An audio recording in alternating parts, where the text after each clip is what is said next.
Hora de conversar com o Carlos Andreasa. Ontem a gente questionava aqui a competência do Supremo para virar tribunal de conciliação entre governo e Congresso e parece que, enfim, no final das contas as coisas se acertaram porque essa audiência não resultou em absolutamente nada.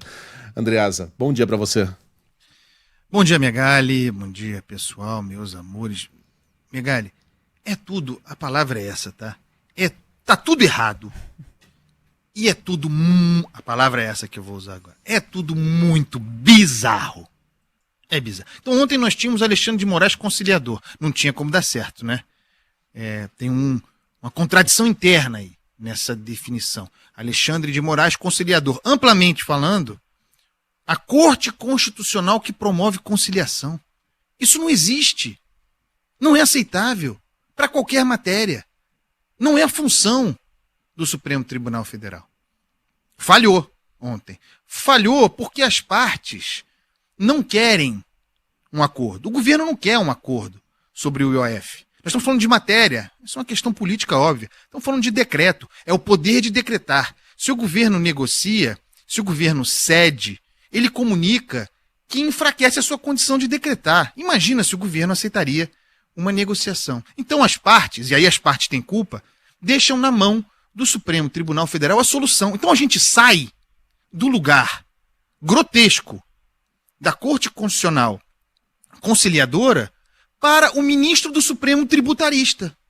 Porque o que está posto aí agora, isso vai passando como uma coisa normal, como se fosse natural. O ministro Alexandre de Moraes agora não teve acordo entre as partes na conciliação. O ministro vai determinar a alíquota. O ministro do Supremo Tribunal Federal vai chegar a uma solução intermediária? Que termos são esses? Acabou a ideia da Corte Constitucional conforme a República, aquela que declara a constitucionalidade, que faz o controle de constitucionalidade? Tem uma ação, o Supremo está provocado, ele é o relator. A decisão é, para ser depois apreciada pelo plenário, se for tomar uma decisão liminar, a decisão é, esse troço é constitucional ou não? Ponto final. Se o decreto de Lula sobre o IOF for inconstitucional, cai. Se o decreto, por outro lado, o decreto legislativo for inconstitucional, cai. E ponto. Ou fica ou cai. Controle de constitucionalidade. É isso que se espera do Supremo Tribunal Federal. Isso parece não existir mais. Agora, as partes estão satisfeitas com isso. O ministro do Supremo, a decisão deve sair em breve, assim se diz, vai propor uma solução intermediária.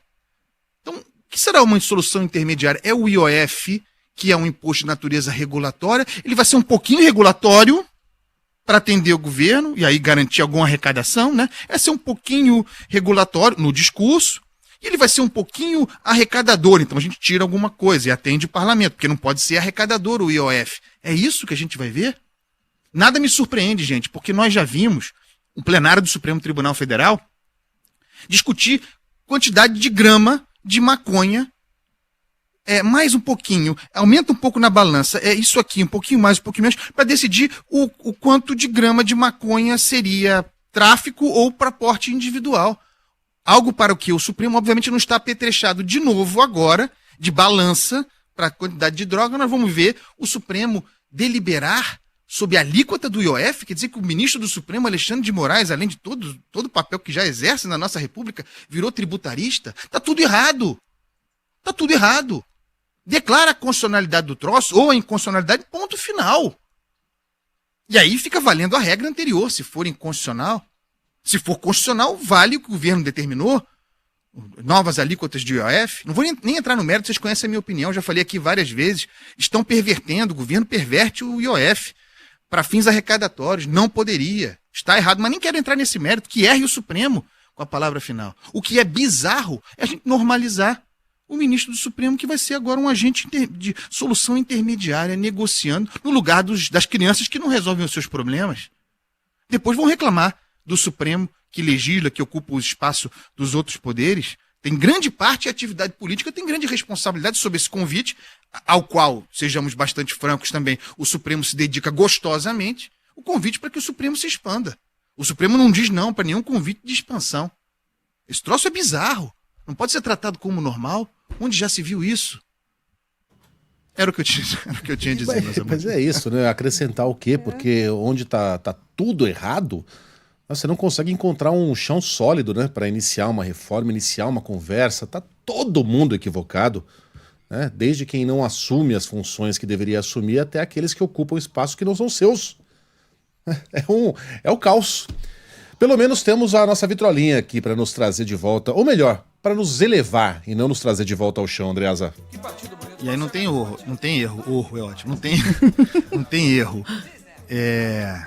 Beth Carvalho e Zeca Pagodinho gravando, né, cantando a versão original do clássico Dor de Amor, da obra do grande Arlindo Cruz e de seu irmão, Assir Marques. Tá tudo aí. É muito samba. Um beijo, meus amores. Até amanhã. Beijo, até amanhã. Nem tão pouco se encontra, doutor. Dor de amor é difícil curar. Ai,